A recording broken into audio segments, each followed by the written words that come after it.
And yeah, you can share the screen also. Yes, good morning, Lalitha ji. Welcome to our India Home Sessions. Yes, it's all yours now. Yes, you can start. We all know you, so like not to give more introduction. No problem, no problem. Well, I was just looking at the calendar and looking at the number of presentations that we have gone through. It's almost like half a year since I've been interacting with India Home residents, and it's been a wonderful session, especially the last session that I had in person. I think it was lovely to see you all in person, and thank you so much for always giving such motivating comments and inspirational. And I hope that these sessions are useful for you, because that's the whole purpose of us coming forward and giving you this information. You can get all this information today on Google. There is so much access to all the information. But when you actually make sense out of it and how it applies to each demographics, whether it is older adults, whether it's young children, whether it's growing adolescents, so it has to be very applicable. Information is available in galore, but it has to be very applicable. So today's session, actually, I was very motivated because it's summertime and it's activity time. You can be out there. You can do a lot of fun stuff. You can grow your own garden. And last session, because it was International Yoga Day, we spoke about how to eat a yogic way. So I just wanted to kind of continue on that same path and talk a little bit more about one very effective management of how you can reverse aging. 20 years ago, 25 years ago, there was a lot of topics about how you can avoid aging, or you can probably restrict or stop or delay aging. But reversing aging was something which is a very, I would say, very novel topic at that point. 25 years ago, when I came to this country, I'm talking, it was still new, and there was not as much research, or at least the available resources of how you can reverse aging or understanding was still not enough. Today, we have enough information to tell us that whatever age you are, it doesn't matter. We are all aging, whether you're a newborn or whether you're a 90-year-old or you're a 100-year-old, we are all aging to a certain extent with chronological age or years. But that being said, your biological clock or your biological aging or your physiological aging, as in your body, how it ages, can definitely be reversed in many different ways. And we have seen that with science and with yoga. For example, it's a very, very possible and a plausible factor, which is non-invasive. When I say non-invasive, you don't have to put a lot of medicines in your body. You don't have to put a lot of external factors to help with reversing of aging. Now, in terms of food, yoga, so we already know that when you do yoga, you do a lot of breathing exercises. The better you breathe, you can increase your lifespan by so much. There is calculations for that people have done. And so there is, that science is already there. But what about for food specifically? So Geeta ji, if you want to go ahead and start the presentation. And I'm going to actually split this up into two sessions. This session and then the session following this, where we are going to have another one. Is it playable for you?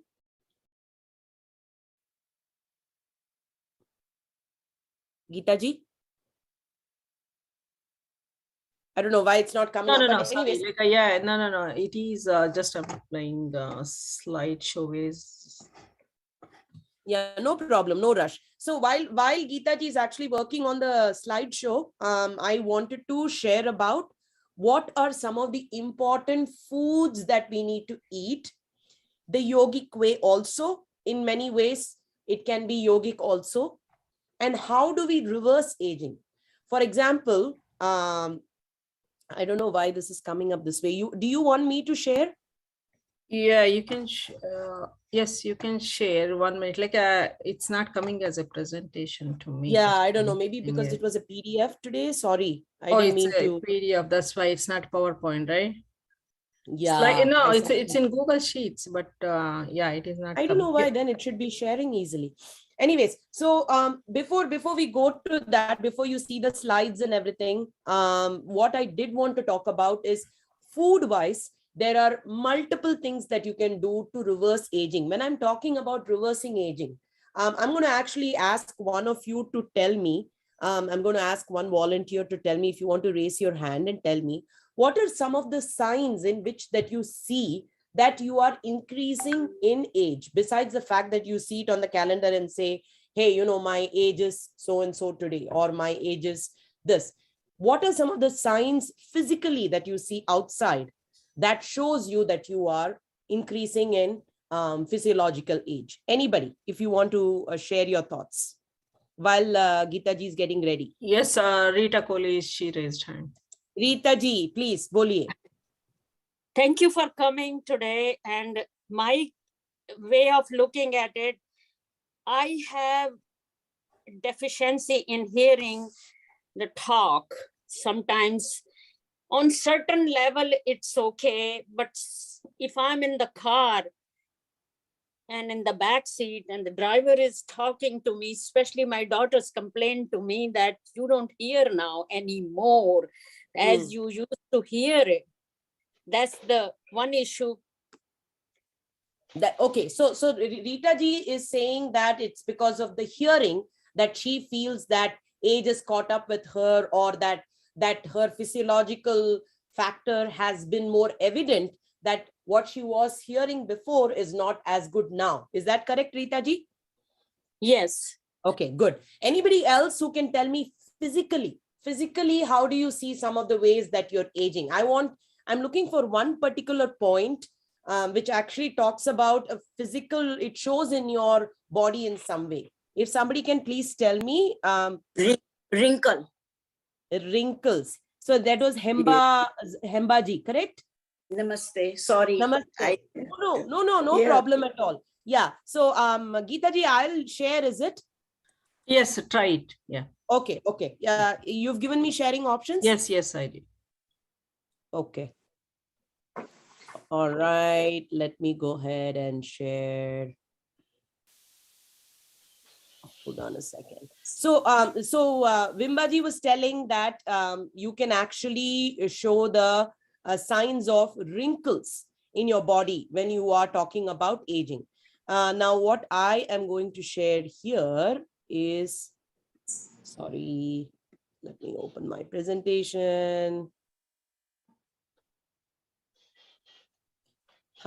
So if you actually look at the reversal of aging, is everybody able to see the screen, Geeta ji? Yes, but only folders are visible. You zoom it. Only folders, all folders are there. Really? Yeah. Okay, 1 second, hold on. Let me try again. I don't know why this is not showing up today. What about now?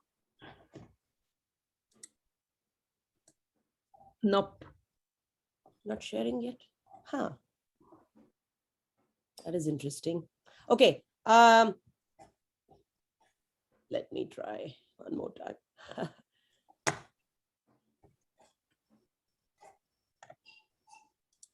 Full screen. Share. Let me open it and then share. Sorry, very sorry. Technical glitch today, but we'll make up for it.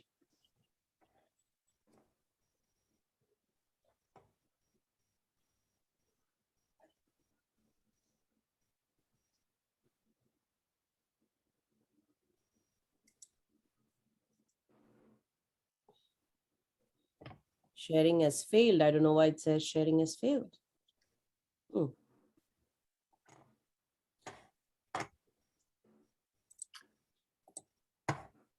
Desktop. Okay. Now let me try again. Your desktop came. Yeah. Now you click on it. Yeah. Yeah. What about now? Yes.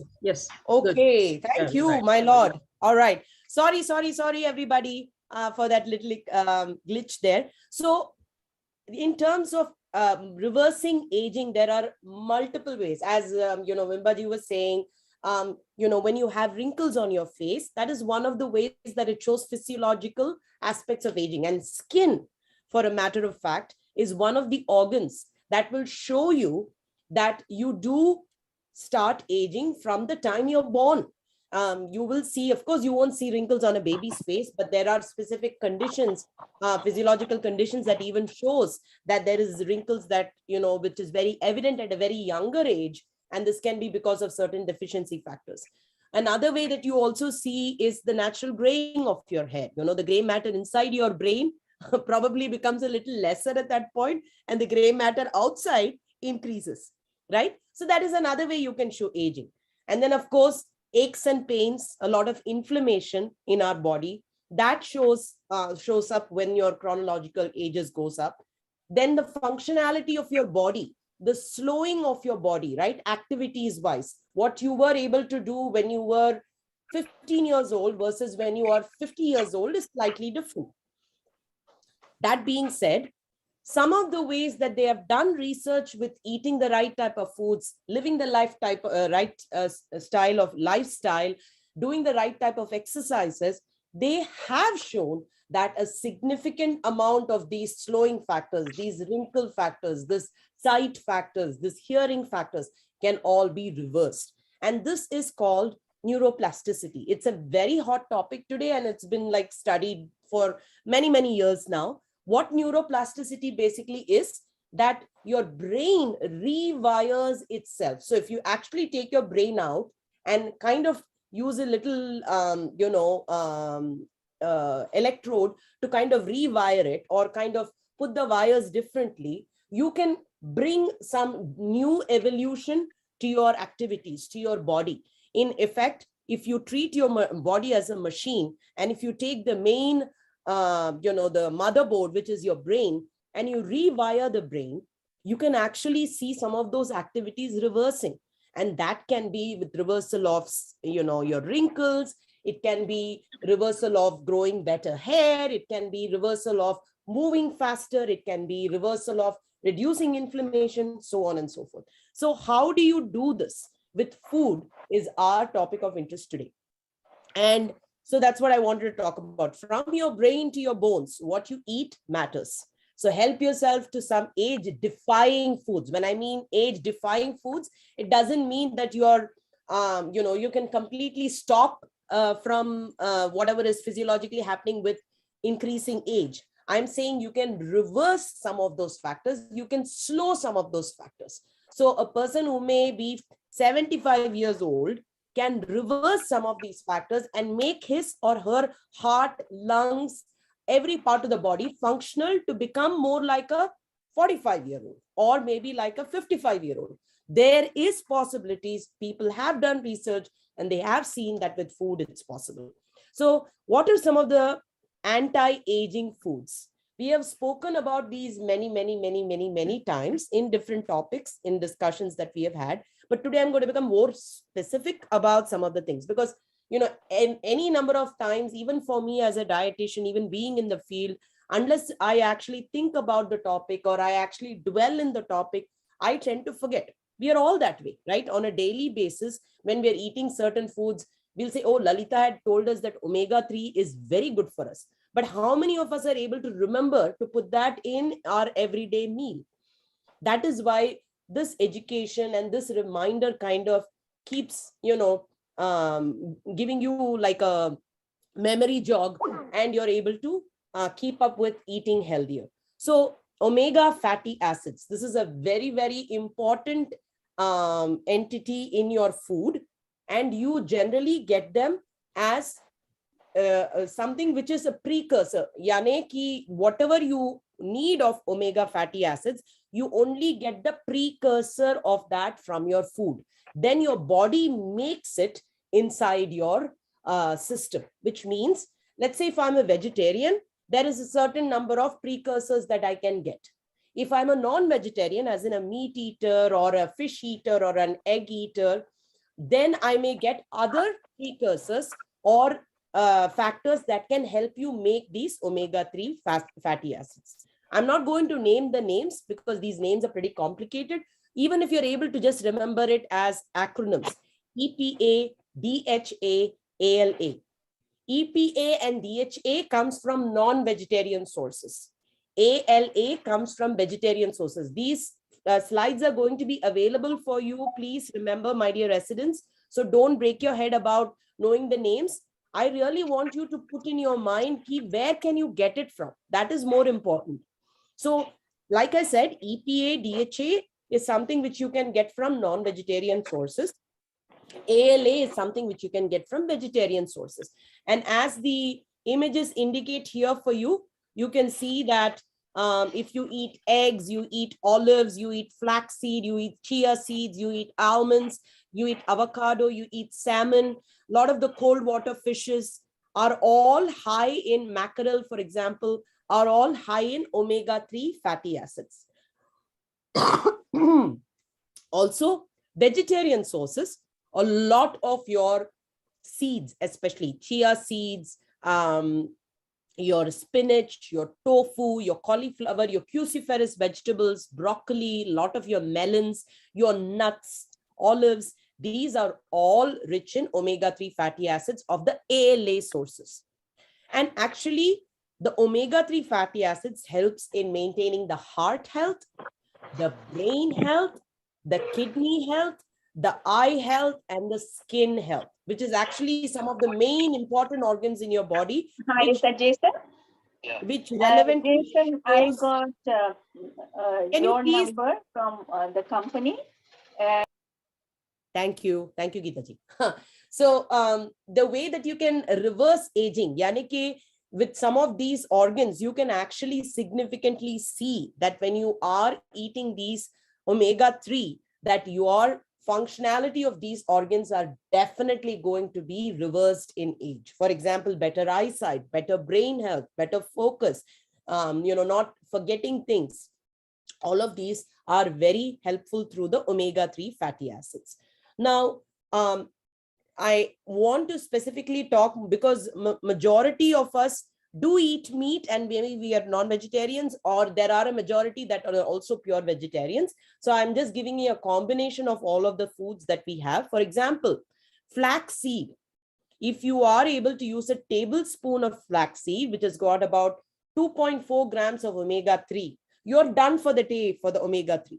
Okay, so not to be very specific about numbers, approximately about a tablespoon to 2 tablespoons of flaxseed if you want to make a flaxseed meal, if you want to put it in your salad. So when I say sprinkle on, it can be on a salad, it can be on a chapati atta, it can be in your vegetables, like when you're making your sabjis, you can add a little bit of that. You can even add it to your soups. You can even add it to your smoothies sometimes. Chia seeds, I don't know how many of you are aware of this. There is another brand of, they call it also called as a sabja seeds, which is slightly different variety, but chia seeds are basically something when you put in water, they flare up and they swell up.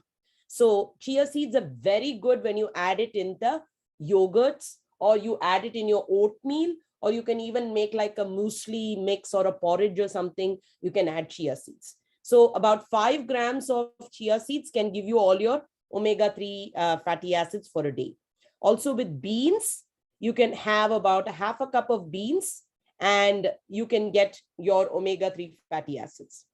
Now, the next I wanted to also introduce was walnuts. That also gives you a lot of omega-3 fatty acids. When I'm talking about these are all good for your brain health. These are all good for your eyes. These are all good for your kidneys. These are all good for your skin. So the more you eat omega-3 fatty acids, and generally they see the absorption of omega-3 is better in the morning. So when you have your breakfast, try to include some of these sources that I was talking about, like chia seeds in your yogurt, or you can add your flaxseed in your meal, in your cereal, or you can have some walnuts, like a handful of walnuts. If you want to do about 2.6 grams, which is about, I would say, about a handful, you would get your omega-3 for the day. And edamame is something that they actually, it's a very Asian type of, snack that you can do. You even get it in the frozen section in many of the stores now, like Trader Joe's or Costco, all of these places have them. They serve them with sea salt. You can cook it, you can steam it and eat it, or you can just eat it, as a dried. When it's dried, it's generally more salted. So just be very careful. So you may ask me, okay, Lalitha, you've told us so much about omega-3 fatty acids. You've told us all the benefits. You've told us that it is reversing age. How much should we eat in a day? So for generally a male over 51 years of age, the RDA allowance or the recommended daily allowance is about 1.6 grams. So ye nahi ho sakta hai ki I can measure 1.6 every time, right? I mean, on a daily basis, if I'm going to be sitting and measuring each one on the scale, Kishanji used to say that, Lalitha, you give us so much numbers. Don't give us numbers like this. Just tell us in portion size how to eat it, right, Kishanji? So how can I eat it on a regular basis? Make it more practical for me. If I'm able to eat a handful of walnuts, good. If I'm able to eat a half a cup or a cup of edamame, the seeds, whether it is cooked or steamed or it is eaten as a dried, source, you're good. If you are able to add about 2 tablespoons of flaxseed meal in your cereal, you're great. If you're able to add about a tablespoon and a half of chia seeds in your yogurt, you're good. So this is a very small amount that you need, still a very significant factor, especially as you are growing older. The omega-3 fatty acids are very critically important to maintaining good reversal for aging. So can't stress that enough. Now, the next important thing that the hot topic today, everybody, we talk about protein. Are you getting enough protein in your diet? Are you able to get protein for breakfast, lunch, and dinner? Are you able to get protein for immunity? Especially after COVID, because we are also concerned about immunity factors. Protein is a very, very critical, very important thing in our diet. Now, we all need to remember that protein in itself it's not consumed as protein in our body. And I'm sure you're all aware of this. This is probably information that you already know, but I'm again kind of reiterating it only because we all need to remember it from time to time कि कैसे protein हमारे body में utilize होता है. It's taken as amino acids. So when you take a source of protein, let's say you take half a cup of dal, or you take about 10 cubes of paneer, or you take a cup of yogurt, how does it actually get utilized in your body? There is something called the essential amino acids, which you really direly need in your body. And then there is the non-essential amino acids, yani ki jo you don't need as many. The essential amino acids help to maintain your, your structural body functioning. So if you need these essential amino acids, they have to come from different protein sources. So whether you are a vegetarian or a non-vegetarian, it doesn't matter. Keep eating different types of protein. So ye ho jata hai ki, okay, Lalitha, you've told us we have to eat different types of protein. How much protein do I need in a day? A lot of people, they get boggled with this, and it's all like, am I getting enough protein for the whole day? On an average, a person who is about 65 to 70 years old, let's say she is about 5'4", about my height, and she weighs about 150 pounds, she will require anywhere from 55 to 60 grams of protein. If a man, say he is 5'7" or he is 5'8", and he weighs approximately about 170 to 180 pounds, he will need anywhere from 75 to 80 grams of protein. So this is how they have calculated the protein for a day. So there they are saying that 1.2 to 2 grams, 2 grams per kilogram of body weight. We always measure ourselves in pounds. So if you are measuring in pounds, you just divide by 2.2 and become for kilo, if everybody is understanding that. So let's say for a person like me, I'm 5'4", I'm 130 pounds. I need anywhere between 60 to 65 grams of protein. And if I'm vegetarian, majority of my protein is going to come. If I am not vegan, then it's going to come from my dairy sources, from my nuts and seeds, and from my lentils and pulses. So the RDA, which is the recommended daily allowance of protein for a day, is 0.8 grams. So you will be asking me now, Lalitha, you just told us 1.2 to 2 grams, and now you're telling me it's only 0.8. It's a little confusing. Don't give us numbers. No, please understand that these are estimated values. So they'll take a bunch of people, make a study, and they'll say, okay, this is the average amount of protein you have to take. But with age, as you are reducing in your immunity, as you're losing muscle, all of these factors considered, you do need an extra protein to cushion for that. And that is why you're taking anywhere between 1.2 to 2. And if your immunity is suppressed, let's say you have a kidney disease, or if you have a bone disease, or if you have osteoporosis, or you have osteoarthritis and other diseases, the protein requirement will change accordingly also. So bottom line here is, how will I get about 30 grams of protein? I'm just saying not even 60 grams. I'm talking about 30 grams of protein. If I eat about 100 grams of cooked chicken breast, for example, the size of my palm, itna bada, jo hai, this is about 6 ounces, I can get about 100 grams of protein. If I eat about 100 grams of tuna, same measure, I'll get, not 100 grams of protein, sorry, 30 grams of protein. If I eat salmon, same amount. If I eat 250 grams of cottage cheese or any type of cheese, 250 grams is approximately half a cup. So that would be about 4 ounces. If I eat 4 eggs, I'll get about 30 grams of protein. So these are just measurements. If I eat about a cup, half a cup of or cup and a half of kidney beans, that will be cooked, boiled. If I eat that, that will be about 30 grams of protein. So getting your protein for the day is not very difficult, but distributing it throughout the day is very, very important. For every meal, you need a little bit of protein, and you do have a lot of sources, whether you're a vegetarian or a non-vegetarian, you do have a lot of different sources that you can get your protein from. Now, what all can I do? I'm just going to give you examples again here. And today we are actually going to make a meal which is strictly rich in your amino acids or protein. And we're also going to talk about, today we're only talking about 2 things, the omega-3 fatty acids and the protein. We are not going to talk about the other things with the reverse age. We'll add that for the next session. So easily increasing your protein intake is possible. Add a side of Greek yogurt and berries to your normal breakfast, or you could have an oatmeal with a little bit of walnuts in it and add some blueberry to it, or you could have a yogurt with some chia seeds in it and add some almonds to it, or add, I know a lot of you have even said that oatmeal is one of your favorite breakfasts. You can even add some dried cherries to it, and you can add some walnuts to it. That can also be a good protein intake. Add some lean protein to your salad at lunchtime. Lean protein, yani ki something which is not heavy in fat. Protein, when you're talking about something which is rich in protein, concentrate on the protein factor, not on the fat factor.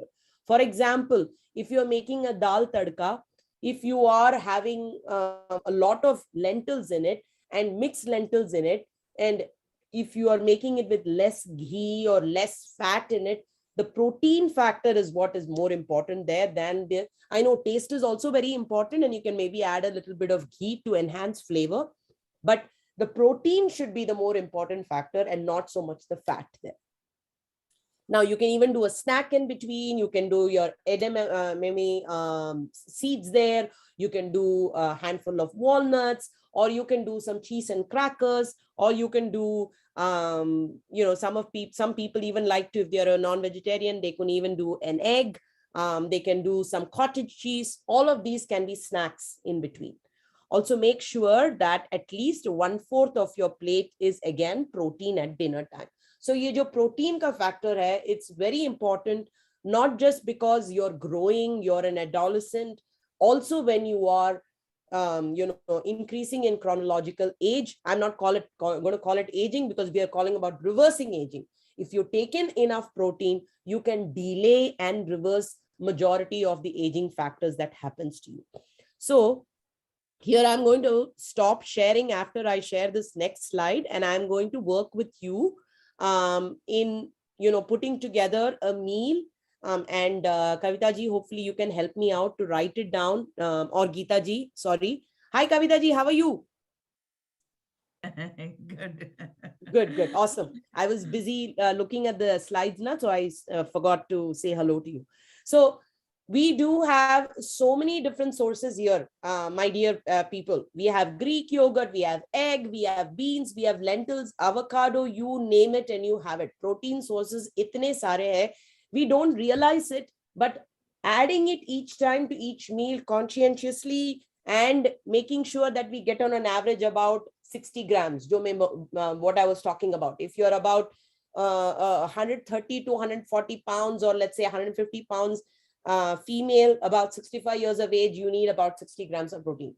If you're a male, you need about 70 grams of protein, around that same age factor, but maybe around 180 pounds or so. So generally, protein is directly proportional to your weight also. But that being said, your protein requirement is also based on your immunity factors and also based on your bone loss, also based on your muscle loss. Sometimes if you're underweight, you will require more protein. Sometimes if you're immunosuppressant or you're taking immunosuppressant drugs, if you have kidney disease, protein requirement will differ. So please pay attention to these factors. So you've got a whole list of protein foods here, and each one, it's not one is better than the other. It all depends on your choices. And this was actually a very cool website that I thought you should look at. It talks about how many calories are there in Indian food items. I thought it was really cool because it shows gives you a good perspective of chole, tandoori chicken, paneer butter masala, all of these Indian foods, how much protein there is in there, how much fat there is in there. And it talks a little bit more in detail. So you can browse at the website when you get some time.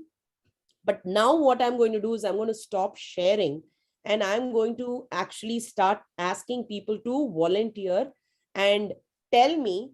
We have to first plan our breakfast, lunch, or let's say we'll do it breakfast and snack time. So you have to be the person to decide and tell me, how am I going to get, Lalitha is preparing her meal for breakfast and for snack time. And she needs omega-3 fatty acids. Depending on what we spoke about, she needs anywhere from for men, it was 1.2 and women, it was 1.1. So I've told you the numbers. Now I'm going to put you to task and you're going to tell me, if Lalitha has to get omega-3 fatty acids in her meal, what should she eat? And who's going to be my first volunteer? I'll go first. Yes, Kishanji, please. Kishanji. Good morning, Lalitha. It's good to see you once again. Thank you, Kishanji. Lovely to see you as well. It was an excellent presentation and good topic for all of us, keeping us healthy. God bless you, along with Kavita and Geeta ji also. Thank you. Okay. I have a couple of questions also while you were presenting it, but at the same time, I can suggest also what I do every day as far as keeping myself healthy. The one you were saying and mentioning about 30 grams of protein, taking it, but if I eat, it's a 2-3 parts question. If I do a 30 grams of protein and have a 4 eggs per day, wouldn't it affect my higher cholesterol? And number 2 question is, as far the flax seeds goes, which is good, which one would be better? White flax seeds or red? And what's the difference? And third and last question is about the chia seeds and the flax seeds. Can I mix it? Usually I have cereals in the morning with the chia seeds and some berries. And in the lunchtime, I have a salad with flax seeds. Okay, good questions, very good questions. But you didn't give me my choice of what will I choose if I have to eat omega-3 fatty acids. You didn't give me my choice. Oh, for you? Yeah. Give me a choice. I will give you 1 teaspoon of chia seed. 1 teaspoon of chia seeds. Okay, very good. Okay, and so that is for breakfast. What about for snack? I want something for snack to get nice glowing skin. What do I do? How about flax seeds in salad? Flax seeds in salad. Awesome. Thank you, Kishanji. You are awesome. And I'm glad you are well aware of the facts of where you can get your omega-3. So those are great choices. Now to refer to your questions or to address your questions. The first question was from Kishanji.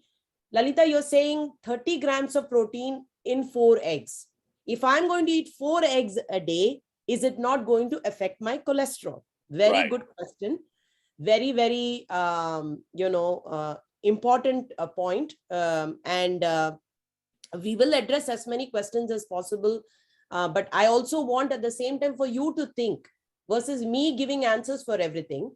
When I say 4 eggs, I'm not talking about eating all 4 eggs at the same time. I'm just telling you in portion sizes, if you eat 4 eggs, approximately each one about 7 grams, you're going to get about 30 grams of protein. Right. That 4 eggs doesn't have to all come on the same day. Okay. Oh, okay. Those 30 grams of allowances are just giving you your choices, Kishanji. For example, you can probably do 2 eggs, egg white in the morning and still get the benefit of 1 full egg without doing the yellow. But gone are the days where you actually get concerned about cholesterol from egg, because we are not getting cholesterol from egg. We are getting cholesterol, or our cholesterol is not something we eat from food. Our cholesterol goes up with the type of fat that you eat, which is saturated fat, like butter, or the fat that you get from animal foods, or the fat that you get from milk products. Those are the ones that increase your cholesterol. So egg is actually not something which increases cholesterol directly. There is saturated fat in egg, but it is not because of eggs that your cholesterol, at least in the American diet, it is not the main factor. So to answer your question, 30 grams of protein can come from different sources of protein that I gave you. It can come from your walnuts. It can come from your pulses. It can come from egg. It can come from yogurt. You need to make sure that each time you have a little bit of protein to maximize it for the whole day. Yani ki aapke age ke agar, a person, I'm just giving a guess, let's say you're 60 years old and you're going to be getting about 75 grams of protein. 30 grams is only still half of the amount. We still need to get another half. So for that, you have to hunt down for each time what all I need to eat. Right? Now, your next question was with regards to chia seeds and mixing chia seeds and flax seeds. Yes, you may do so, but there are certain concerns, when these seeds are put together, sometimes with age-related diseases like diverticulitis and, GI issues, these seeds can do some concerns where if they get stuck in your GI system, it can cause problems. So you have to be very careful. That's why they say don't go all out eating a whole meal of chia seeds or a whole meal of flax seeds. Everything in moderation, right? Everything in moderation. Right. So yes, you can mix maybe a half a teaspoon of chia seeds and a half a teaspoon of flax seeds. And it's also the flavor that matters. Some people don't like the oiliness and the grease with the flax seed, and then chia seeds, sometimes if you eat it raw and you don't mix it up and you don't let it flare up and eat it, that's why they put it in liquids, chia seeds generally. They don't add it by itself. The last question you had was white flaxseed versus red flaxseed. And that is, okay, now I'm going to ask you a question. What is the one factor that you think there, Kishanji? What is it that differs? You're talking white and red. What do you think is different there in the flaxseed? Only, to be honest with you, Lalita, only thing I can see is color. But in my lifetime, we always have been using and eating and munching on the white flaxseeds, not the red. So correct. I'm just a little bit concerned whether to use it in the red flaxseeds or not. Red flaxseeds are as good as white flaxseeds. Very good question. This is as good as, eating white rice versus red rice, right? So again, Right. the most important thing to remember is both flax seeds have antioxidants. The color determines the type of antioxidant that it has. Just like how with fruits, I talk about red color cow, blue color cow, yellow color cow, orange color cow. The more you eat of a certain color, the more antioxidants you get from that family. Distributing it is very important. So constantly eating only white flaxseed or constantly eating only red flaxseed, it's just that the variety may not be available at all times. Maybe you grew up eating that because that's what is grown in your place where you were.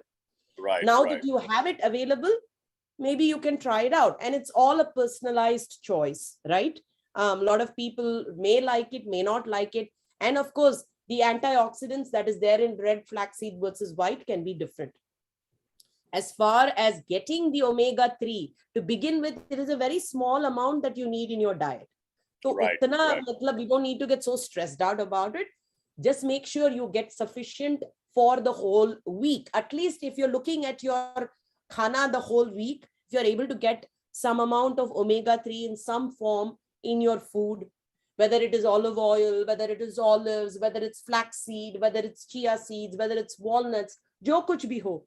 If you're able to average it for the whole week even and say, okay, I think I'm still good, right? You're in good hands. Did I answer your question, Kishan? Yes, yeah. Thank you very much, Lalita, for giving us the importance of omega-3. It was very excellent. Thank you. Awesome. Awesome. Thank you, Kishanji. Okay, Rita ji has raised her hand. Okay, Rita ji, I have a question for you before I give you the answer for your question. Sure. Okay. So now Rita ji is going to go on a hike. Rita ji has planned a nice hike with her family. And Rita ji has been told by her children, ki, Mummy, you have to be very fit and you have to come with a nice protein snack for breakfast and also carry something with you for lunch that you can eat, that is comfortable, easy for you to carry with you. We are going on a 5-mile hike. ठीक है?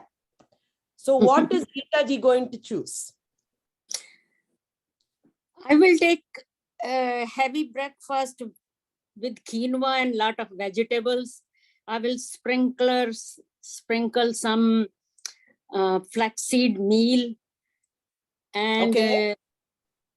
when it's ready and ready to eat, I will put some blueberries on it and my hot tea. And to take it with me will be, I make upma out of moon sprouts. That sounds yummy. Okay. Yeah, with different color of bell pepper, green, red, orange, and some walnuts. And that I will take it with me in a thermos so that I can eat it hot. I like hot food, not cold. Wow. मैं तो आ रही हूँ आपके साथ hike में. Anytime. I have one question. Ji, please. Very good My answer, by question the is- way. Very good answer. Thank you so much. Yes. You're welcome. My question is that my eye doctor told me, and my general physician told me to take omega-3 supplements. Is it okay to take it? I'm taking it. I'm not saying I'm not taking it. But is it okay to get the extra omega-3 from the capsules? Very good question, Rita ji. As a nutritionist, as a health coach, when I came to this country 25 years ago, or 26 years to be precise, popping a pill was very, very critical for me. We only pop a pill when we are really sick. And I'm sure we've all gone through that, right? The pill popping was not a common culture for us, at least for our generation. I mean, it has changed in India now also. I can definitely agree with you on that. But everything, we don't pop a pill, right? We pop the pill only when we feel ki nothing else is going to help us, especially with food, when that has completely given up on us and we are not in a position and we have abused our body so much ki we need something which is as concentrated as a pill to take care of it. then we go and pop a pill. As far as omega-3 supplements are concerned, today in the diet with the fast rush that we are going through, sometimes skipping a meal, sometimes not eating enough omega-3 fatty acids, sometimes not having the right person to guide you, to tell you that you have to eat the right type of foods, sometimes not being nutritionally being deficient, not being able to consume so much, because with age, appetite goes down. With age, you have a lot of GI concerns. So these are the times when you resort to supplements. The United States of America is a big market for supplements. We do push the pills and the supplements, and the Vitamart is like the most popular. They say the American urine is probably the most expensive than even the vitamins that you get at the store, because you spill out so much of vitamins and minerals. But that being said, today the way the vegetables are grown, the fruits are grown, the supply and demand of your products, it stays in the shelf for so long, it comes to you after a certain time. All of these factors taken into account, the physicians have taken an easier way to get you those supplements, right? Omega-3, because they do see that with studies, when they are giving you a concentrated source of omega through a pill, which is like a fish oil pill or like a vegetarian source of pill, that the effect is more faster. You can definitely get it from food also, but it has to be a conscientious effort to take it every single day. So just going back to Kishanji's dialogue of discussion, or going back to your question, anything in moderation. If you are asked to take 1 capsule a day, that is quite okay. But before you resort to that capsule, if you are able to get it from food, because people have shown, and we do have the capacity of treating our body with food before we put the pill into our system. So Rita ji, the answer to that question is yes, you could probably take it, maybe take it as a supplement as needed, maybe once or twice a week, but still make the conscious effort of taking the omega-3 from food sources first. Thank you. Thank you very much. Sure. Anybody else? Okay, now I have a question for all of you, and let's see who's going to give me an answer. So my next question to you is, I have concerns with increased LDL cholesterol. Okay, increased LDL cholesterol. They call this the bad cholesterol. When it gets affected, when it affects your heart, your cholesterol raises, and the doctor says you may have to go on a cholesterol lowering pill. And I am not supposed to take so much of saturated fat. Okay, guys, please remember, I cannot take so much saturated fat. My LDL cholesterol is over the roof, but I have to get omega-3 fatty acids in my diet. What would be the few sources? I'm not going to say anything more than that. I told you that it should not be a saturated fat, and it should be omega-3 rich, and my LDL cholesterol is high. What do you think would be some of the things that I could eat, which is not only high in omega-3, but also increase amount of fiber in it? Anybody, please. How about nuts, almonds? Who is talking? Can you please introduce yourself? Yeah, my name is Kiran. Kiranji, namaste. I'm not able to Namaste. see you. 1 second, Kiranji. Okay, yes. How about nuts? What kind of nuts, Kiranji?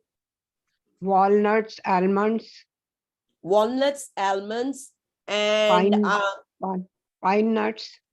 Pine nuts. Okay. And I was also saying that my LDL cholesterol is high, right? So these nuts do have some amount of fat in it. The nuts that you have spoken about does not have saturated fat, which is a very good choice, Kiranji.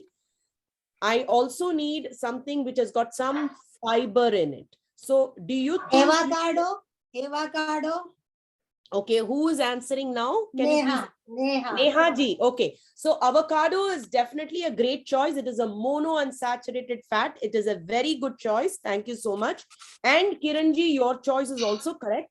But I want you to maybe combine either the avocado with a salad which has got some fiber in it, or put your nuts in an oatmeal which has got fiber in it. which can both help not only with increasing your, fiber, but it can also provide the omega-3 fatty acids. Yes. I do Chia use, seed? I do Yeah. use in the oatmeals Okay, or very in the good. Yes. cereals. In the Yeah. cereals. All see- kind of food and vegetable. Food, all kinds of, sorry, Urmila ji. Vegetable and fruits. Yeah, no, vegetable and fruit is okay, Urmila ji. But I remember my question was, my LDL cholesterol is high, but I need omega-3 fatty acids. So No, vegetables. you say for fiber. For fiber, it is great. You're excellent. You're very good with fiber for vegetables and fruits. But I need omega-3. So, wo vegetable or fruits, for example, let's say you're making a sabji, Urmila ji. I'm going to put you on the spot. You're highlighted now. So, you're making tindora sabji. Okay? Yeah. If you're making a tindora sabji, what could you add in that can give you the omega-3 fatty acids? Is flaxseed. You can add flax. Nigeria. You can add a little bit of almond powder, walnut mix to it, just to give it a crunch. Or you can add what is that, edamame can be boiled, and that can be mixed with your tindora sabji, right? Or you can get very innovative. The reason I say that is that we are all so cliched, or we're all so bound to our recipes, right? We don't want to try something new. But once you step out of your box and you try something new, like when you have discussions like this, and then say, okay, today with my oatmeal, instead of doing walnut seeds, I'm going to try walnut, I'm going to try pine seeds. Maybe I'll try some flax seed, which is red in color, because Lalitha said that it is very good, it's antioxidants. So this discussion is basically to just kind of, spark your brains and to make it think beyond your regular routine of what you do, because we are all so used to our regular routines, right? And we all need that motivation. So very good discussion. I think this was awesome. This was very encouraging. I see that you're all very involved. And I'm very happy that, the discussions are very intriguing, and the answers come from you, and it's very thought-provoking. So I'm going to leave you with this thought that this week and the next few weeks, make a conscious effort to take enough omega-3 fatty acids to stay healthy, to reverse age, to rewire your brain. Remember, you're rewiring your brain, and the neuroplasticity that you do to your brain is going to reverse your age. So, you can still say, मेरे दिल में भी एक बच्चा है और मैं भी बच्ची हूँ, or you can talk to your grandchildren the same way that you talk their language with them, and keep up in speed with them, with health and happiness. So thank you so much once again. I have a question. I have one question. Ji. How is khashkash? Couscous. Khashkash? Yeah, couscous or khashkash is actually Not more couscous. Couscous is something we make. Khashkash is a poppy seed, like you call it. Poppy seed. Yes. Yes. So poppy. not like coconut and poppy seed. If you grind and stuff the vegetable, is it good? Yes, Madhuji, it's a very good, poppy seeds. Actually, I'm just going to show you a picture for those. I don't know if you're able to actually see it, but hold on a second. Khaskhas, they added in a lot of the gravy stuff also, na? Yes, we do.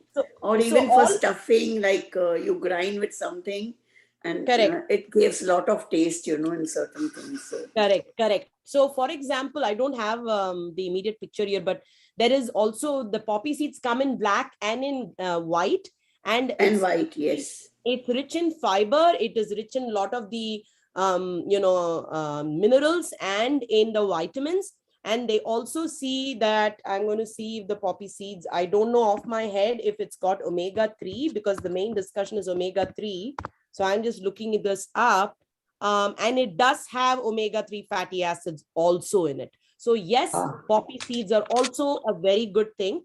Now there is there is a factor where they say that, too much poppy. Thank you so much. Thank you so much. Yes. So poppy seeds, and oh my God, look at all these pictures she's come out with already. Yeah. So You can make that chicky thing also with that. G. And poppy seeds is also, they also say that, too much of the poppy seeds may nasha hota hai na, thoda sa. Right, Yeah. right. I didn't know that, but as children, as a child, I've had the fresh one.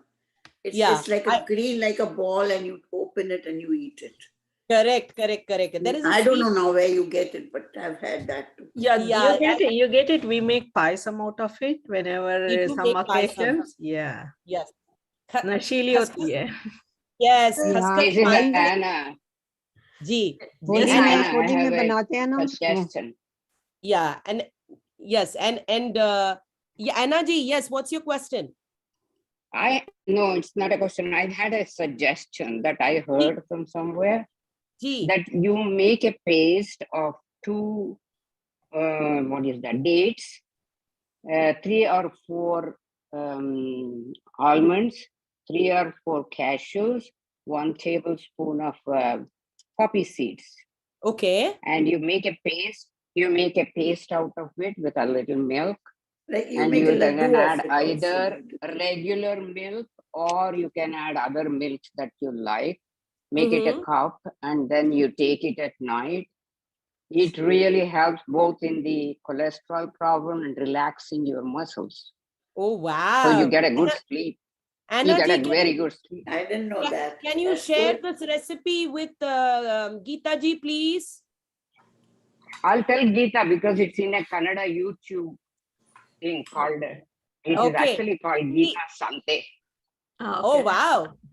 So yeah, Anna ji, please share it with Geeta ji. So I think we do have very, very knowledgeable, very, very intriguing topics of discussion each time I go back after Thank you.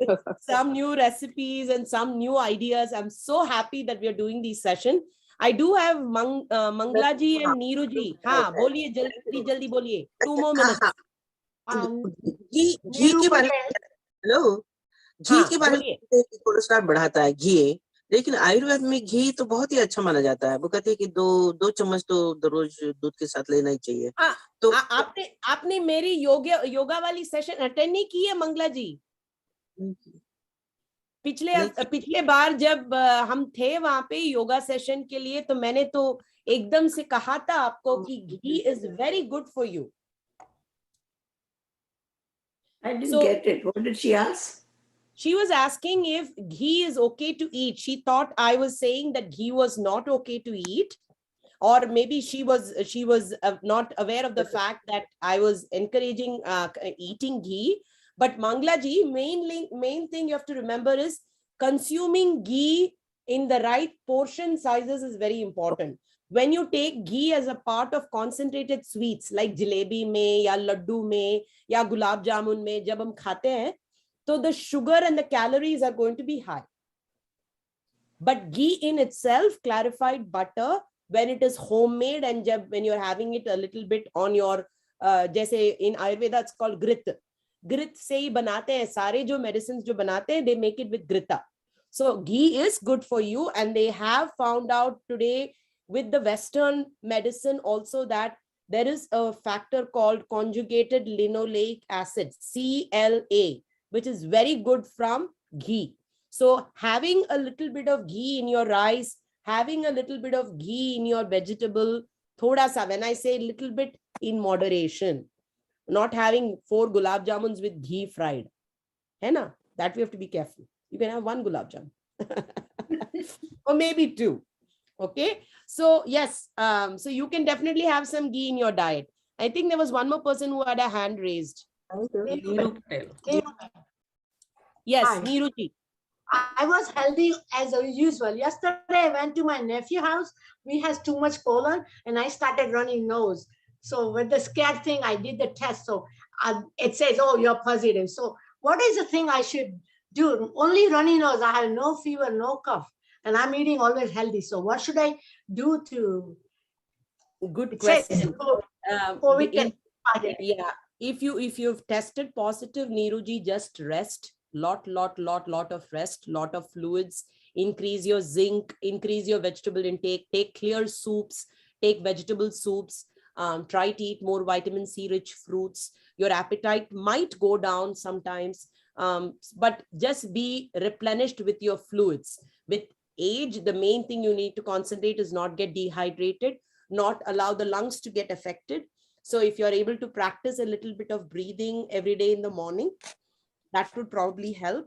Try to eat more liquid foods that will digest easier, and try to avoid eating very heavy meals. That will probably be easier on your stomach, but eat small portions multiple times during the day. And when you say zinc, I have macular degeneration, so I cannot take too much zinc. So they stopped me Centrum Silver. So I'm only taking added two. So, okay, good. But I hope you feel better, Neeruji. I'm positive. It's going to be fine. I'll be fine in 3 days. I'm so glad. All the best, Neeruji. Thank you. Take care. Dr. Rao, did you have a question or comment? Yes. Yes. With all the people around, has anyone got a good recipe for brawn to eat rice bran? Rice bran or Bran. Yeah, bran. The outer layer of rice. Okay, the husk. Well, husk is even further outer layer, but the brawn that is removed. The brown part. Yeah. The brown part, yeah. So the one way that we used to do in the nutrition classes is we used to actually grind the rice bran and put powder of that, or not the, put the powder from, whether it's from the wheat or from the rice. We used to make like a nice powder out of it and mix it in some of our cereals, and even mix it with rice. When you cook it, they actually make, when you make the khichdi, the Indian khichdi, you can actually mix it, Dr. Rao, but you have to soak it in water and then make it. We even make a payasam with that. Okay, so if anyone has any interesting uses across the country, there could be different ways of using rice bran, because it is several million tons that is wasted. Not used by, wasted I mean not used by humans. At least 15 million tons. Maybe we can make a nice laddu. Yeah. That calls for an interesting idea. So everybody, please start thinking about a nice recipe for bran, for rice bran. And if you have one, please share it with Dr. Rao. Anybody else comments? Isn't it they make oil of the rice bran Yes, oil? They do make oil. Yes. They do make the oil. Anna ji, please don't forget to share your recipe for the poppy seeds. Yes, I will. Okay, thank you. All right. Yeah, please. Yeah, please post for everybody. Yes. And Geeta ji, please share it with me also. So thank you so much, everybody. Stay healthy, stay well, stay happy, and look forward to seeing you all again soon. And Geeta ji will be sharing the presentation with you. And keep remembering to eat your omega-3 to reverse age, glow, and look beautiful and handsome as ever. Thank you. Bye until later. Thank Bye-bye. you. Thank you very much. Thank you very much. Very nice.